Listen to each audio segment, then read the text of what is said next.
we had, I suppose, look, I would certainly support an amendment if it helps in some way to, I suppose, give more clarity to the forestry sector, and especially those who are supplying and are working in the forestry sector. We have gone through a horrendous year and a half where we have situations where people, and that reaches all the way back to the landowner as well.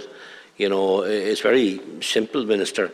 The person, if they can't fell their forestry, they won't be sowing forestry. And that's why the targets, and as previous speakers have said, I'm in the Agricultural Committee, and I know how many hours we've spent bringing the department before us to try and answer the simple questions as to why they can't meet their targets. And it always looked like about a week before the meetings with us, the targets would fly up, and as soon as the meetings are over, they'd go down rock bottom again.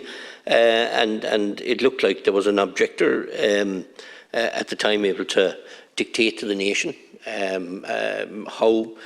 where forestries could or couldn't be felled. It was scandalous to think that a whole nation could have been held to ransom by someone that was just ruthlessly objecting, and not objecting for the sake of being having an honest reason to object.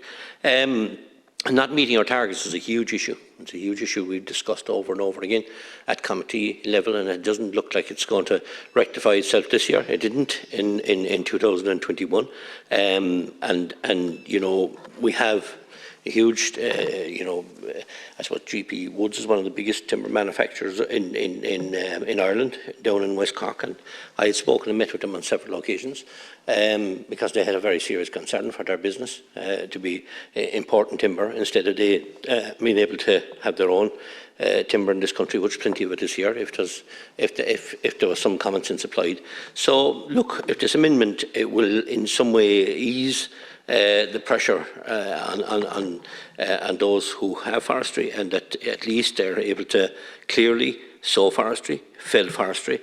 That's the way, and that's the clear channels that people get into forestry farming, and we need to encourage more and more to do that. And unfortunately, the situation for the last year and a half is so bad that we've discouraged people from doing that. And that's shocking, and that's something that we as an Agricultural Committee and us as a nation needs to turn this whole very, very dour and bad situation around to a positive situation where we see clear planting of forestry in the time ahead, and then that at least we'll be able to meet our targets. Thank you. Deputy